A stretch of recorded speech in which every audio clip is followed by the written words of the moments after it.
All right, traders, I am back again with another video. In this video, we want to take a quick look at um, three of the cryptocurrencies I'm going to look at is this Litecoin. Starting off though with Bitcoin, US dollar, Litecoin, US dollar, and Ethereum, US dollar. All right, so we're going to look at those. We're going to look at a trade setup that we talked about. We posted a video on YouTube for this trade setup that we were talking about, and basically the things that we were looking at. And when we started to look for this trade setup, the market was here. Now when we looked at this, we looked at rejections, okay, because the market was moving to the upside. You had TK crossover, everything was bullish, right? But you don't want to just jump in this trade and then it started to move back. Well, where does it move back to? If you look back here, once we had this TK crossover, and even if you go back to this point when the market first started, you could see how the market follows the Tinkinson level.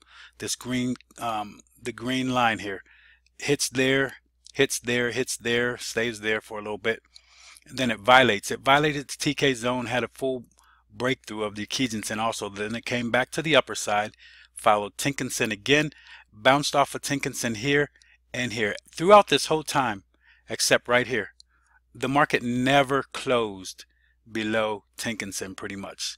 Even through this whole trend right here, it never closed below Tinkinson. It did go below Tinkinson, but here it didn't go below Tinkinson and Keynesian. So it stayed inside this TK zone, and you can see how well it holds for support. Now again, I'm using the default settings, so that's what I'm looking at. So when we talked about this, I was telling traders that we were looking to get into the market here at this level, 166.47.2. All right, and my stop loss pretty much would be, you really like to use your Tinkinson level, your Keynesian level. And that's not going to be my target, so let's format that. That's going to be my stop loss, right? So I shouldn't say target there, because that's not our target. If that's our target, we are in trouble. But this is going to be our stop loss. So you want to be a little bit below these wicks, and the market likes to come down, spike you up.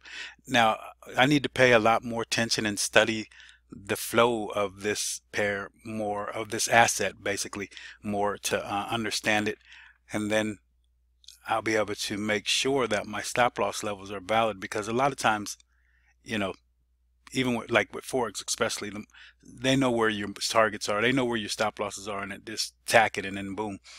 But on here, just be based off of what you want to get into your trade.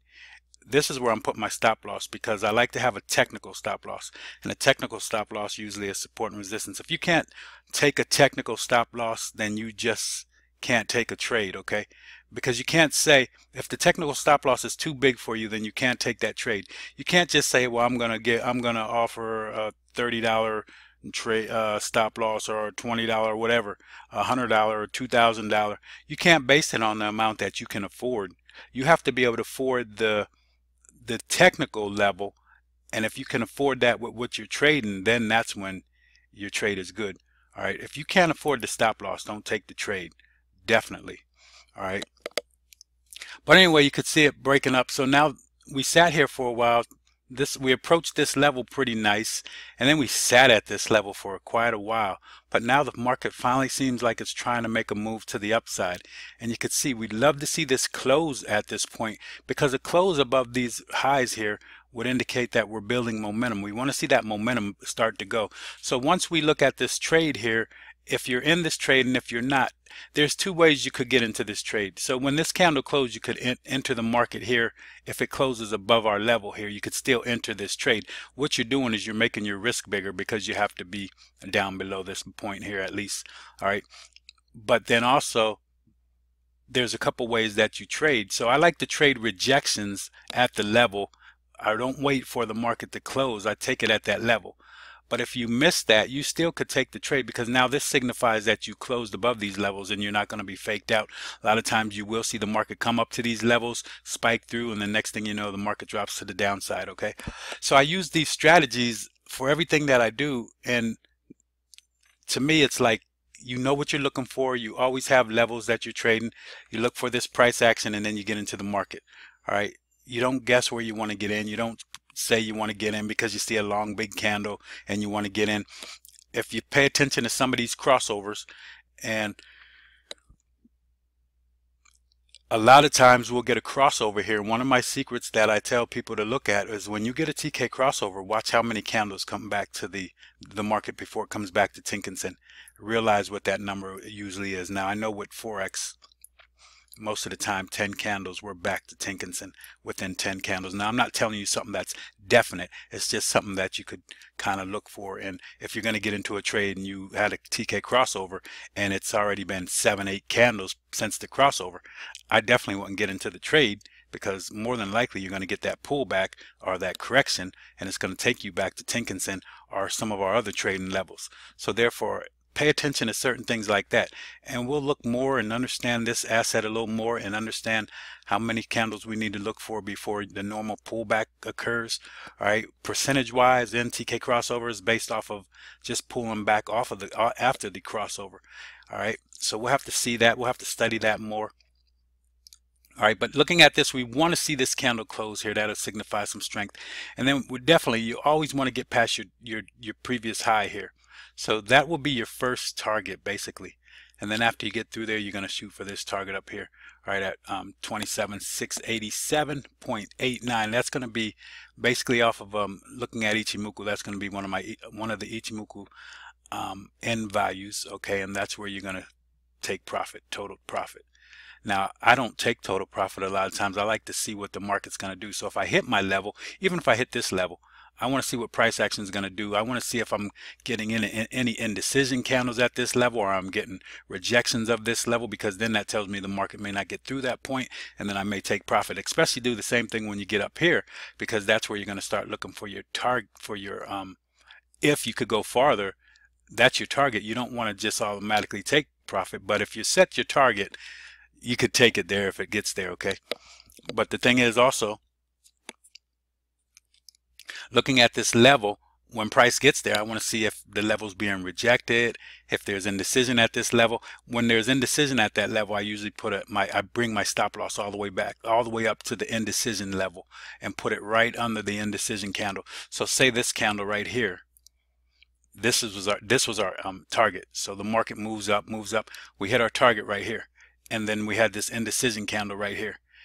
I would bring my stop loss from down here or wherever it was all the way up to under this indecision candle. So if the market's going to violate this level, I still have room. But if not, and it drops down, I'm giving it a chance to violate this level, because that doesn't mean, just because we make this level doesn't mean that's going to be where the market stops. But we want to give ourselves a chance to take that, to get that. So we'll risk a little bit to see if we could get through there. All right, so hopefully you understand that. Yeah, this market was sitting still for a good while. Now it looks like it's trying to move a little bit. We just want to see it continue to move and then close up a little higher than this. All right, because then we're getting our little bit of profit in here. All right, so that's what we're looking at here. I haven't gone down to the 4-hour time frame. I like to trade the daily and then enter on the 4-hour time. I like to get my bias on the daily, all right, and then enter on the 4-hour. Now when I looked at this 4-hour, I didn't have a good entry. The market's kind of flat here. All right, so let's look at something else.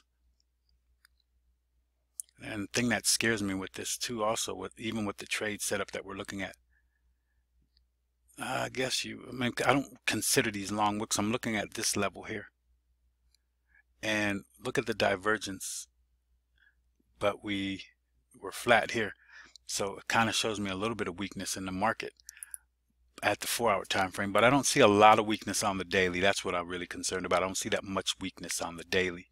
All right, really no weakness at all on the daily based off of divergence. Okay, so that's what we're looking at with the Bitcoin US dollar. Let's move past this.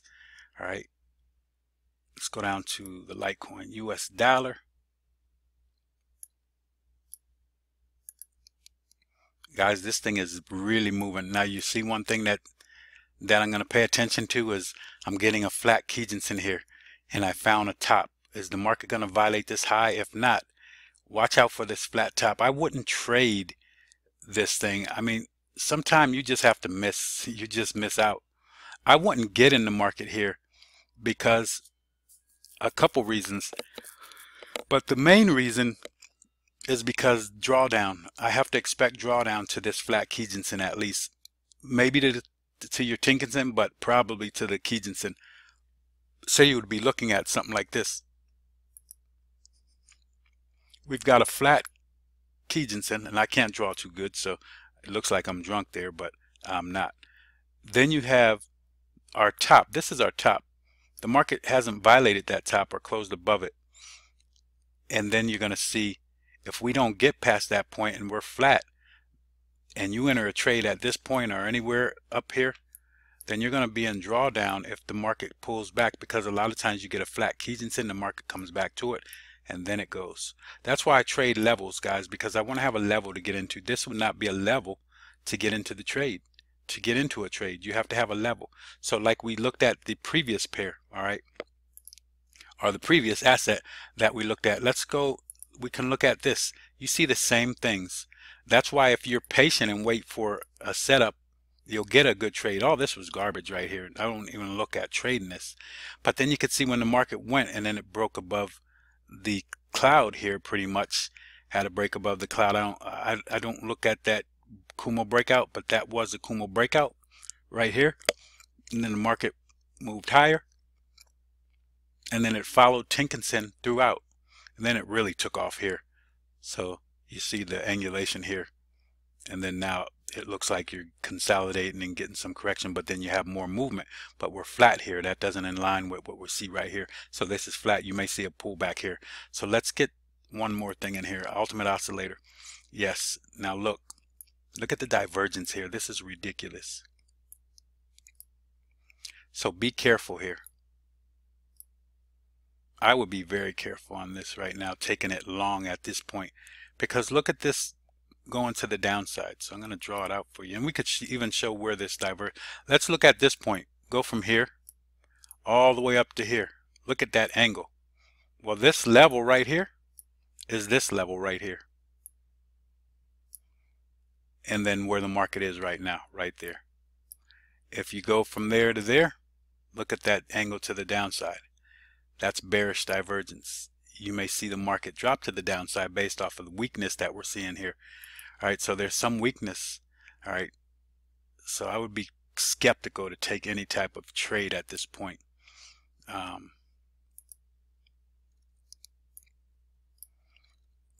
I can't say I'm going to look at entering at all. So let me do something really quickly. Let's put this on here. Let's put this flat Kijinsen level. Well, let's format it because it's showing me. Let's make it blue. We don't want any text with it. That's not our stop loss.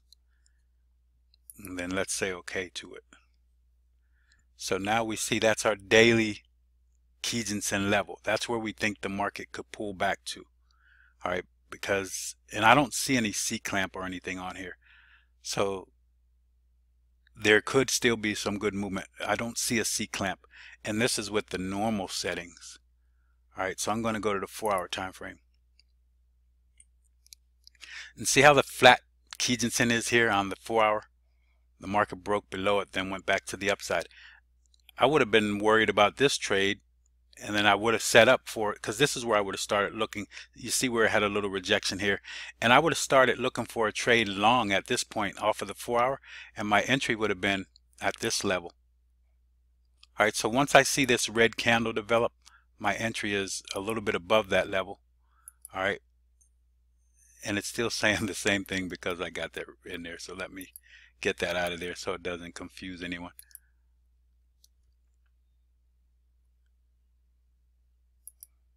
But this is a buy level now, so I would, once this candle closes, this is where I'm looking to buy the market.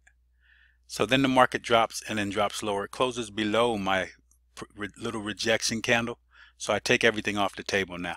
I'm never triggered. Now I wait and evaluate and reevaluate what I see. The market traded inside this one candle for 1, 2, 3, 4, 5, 6, 7 days, and then maybe the 8th day we broke outside. You were trading inside one candle. The market, you can't really understand what it's doing while it's staying inside of one candle. All right, so let me show you real quick. You were inside this one candle.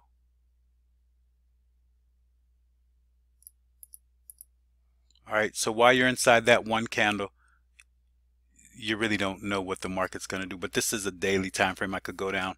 Actually, no, sorry, this 4-hour. Sorry. So when we go to the daily, let's look back at that. You can see what that is. When you look at that as the daily, that's just a little consolidation, and then we got to go again. So back to the 4 hour. And we broke above, and then the market moved higher. All right, let's see what we got with divergence here. Even with the 4 hour, we have a little bit of divergence, a little bit. This is a little, these are pretty much close to even, and this is a little bit lower, but that might not be a much divergence, nothing to really talk about. So looking at this pair, I just don't think I would get into the trade right now. Starting to show a little indecision up here. All right, little hangman, maybe we get a pullback, because that's what we're expecting, is a pullback based off of the daily. I get my bias on the daily. Look at everything flattening out here, see? So be careful taking this thing long. Be careful trying to take this, buy more at that point. I would probably wait on this and find a level where it's a good trade. At this point, it's not a good opportunity. You don't want to catch a train while it's out of the train station. Catch the train at the station, and this is not where the station is located. You're jumping on the tracks right there. All right, so let's move on. Look at the last one.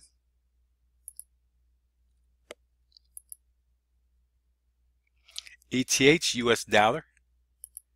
All right, and looking at this one basically on the daily time frame, it's kind of ugly. Nothing I would even think about trading right now, and because basically you could see what it's doing, kind of like a range. I'm gonna put the lower, let's start with this first. Start with the bodies. I always look at the bodies because this is a big thing. If the market can't close outside of these bodies, these body levels, all right, then it's not going too far, and it has to close outside of these bodies. Then you could see the long wicks here. This would be hard to trade as a range because you got such a big gap distance. All right, so let's go to the 4 hour time frame. Look at this. So I don't want to trade this on the daily, and I'm not going to trade the breakout. Now some breakout traders would trade the breakout of these levels. There's divergence in here too. Let's go back.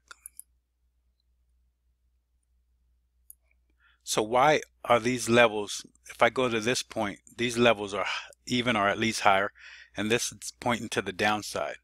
All right, that's real weakness. Now here where you saw this right here, and we still could see some move if we get back to this point.